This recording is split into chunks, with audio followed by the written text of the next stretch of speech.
Last weekend we headed up to Blackheath Glen Tourist Park with a plan to catch up with some friends and get a couple of solid back-to-back runs done on the front end of the UTA Miler course.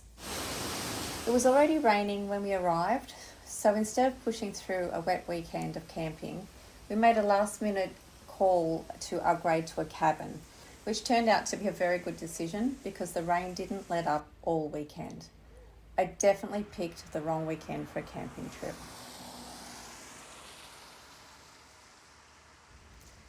So a big welcome back if you've been following along on my journey towards the UTA Miler, and if you're new here, welcome. This is my perspective from the back of the pack, where steady progress will hopefully overcome natural ability.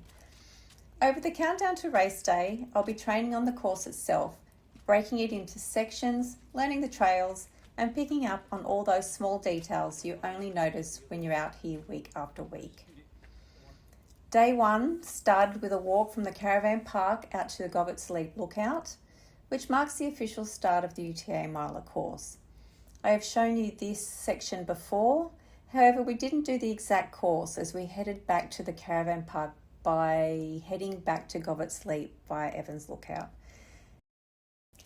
Day two saw the rain ease off just a little and we headed back out from the caravan park to Govetts Leap again, to continue on from checkpoint 2 through to Pinnacles Car Park, which is just short of the Fortress Ridge checkpoint.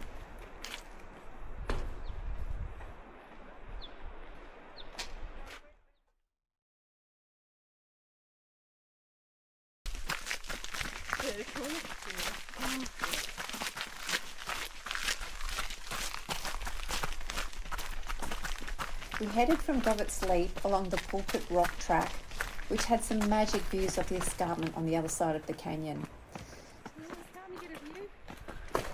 Oh, wow.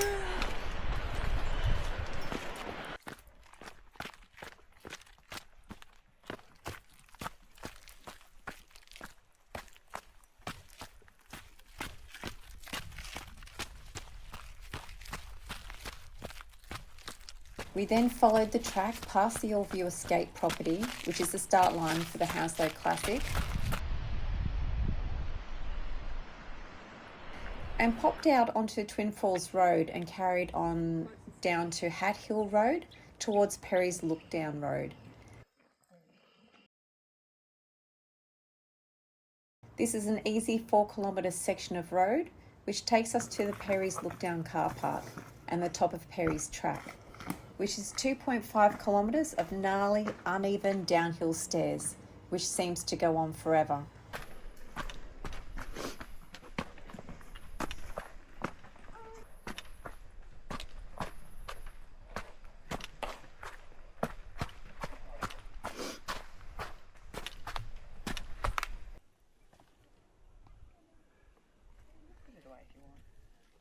No, I'll just get down this tough section.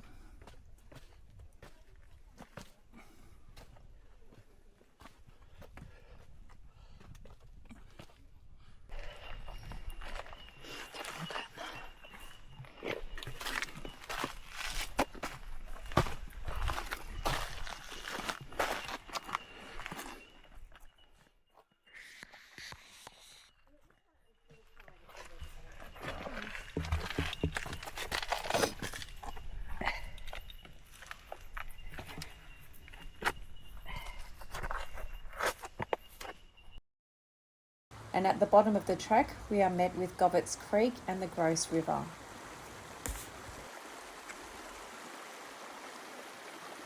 We were lucky on this run to have 2 cars, so we were able to leave one at the other end and avoid doing an out and back. And that turned out to be a good thing because we managed to lose the track at the creek crossing and went around in circles for a little while. I am sure the course will be well marked on race day, but be aware this track on the other side of the creek can be a little hard to find if you're out there doing a recce. Eventually I found a downloaded copy of the trail from a previous recce on my phone, which absolutely saved us from having to hike back up Perry's Lookdown.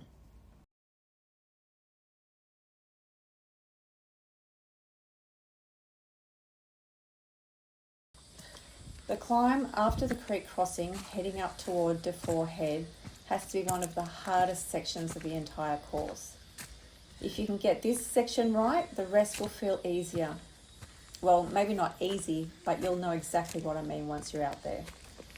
This is definitely a section I need to spend more time on. I was painfully slow and clearly need to work on my rock climbing skills.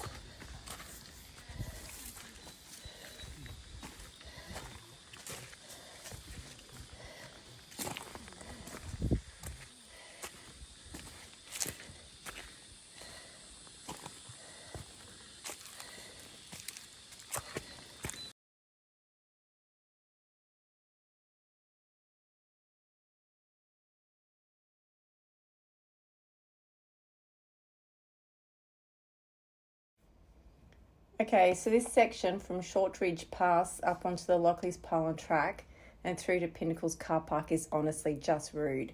It doesn't look that bad on the map. It's not super long, but don't be fooled. This is a slow, steep and rocky track where you're not doing any actual running. Shortridge Pass pretty much kicks off straight up and narrow and rocky, and before you know it, your hands on rocks, breathing like you're working way harder than your pace suggests. I would love to be good enough to run this section, but unfortunately I'm not that good and will have to be happy with tapping away slowly at this section. You finally pop up onto Lockleys Pylon track thinking surely this is where it eases off, but nope, there's more rocks, uneven footing and even another set of stairs. And just enough little climbs to make sure you never get into any kind of rhythm. This is one of those sections where time just goes on forever. You're putting in a lot of effort, but the kilometres tick off painfully slowly, especially if you're coming at this from the back of the pack like me.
By the time you roll into Pinnacles Car Park, you're not tired from speed, you're just tired from existing.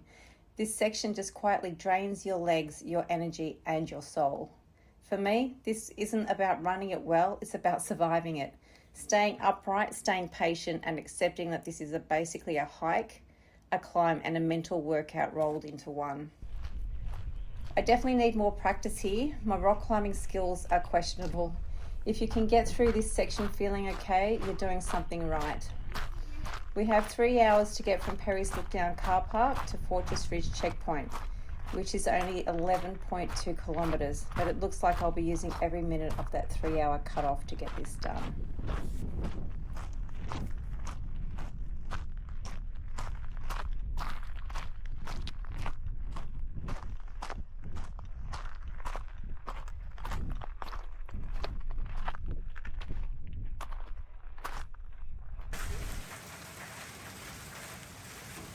Day 3, we were headed up and out, dressed and ready to tackle another section of the course.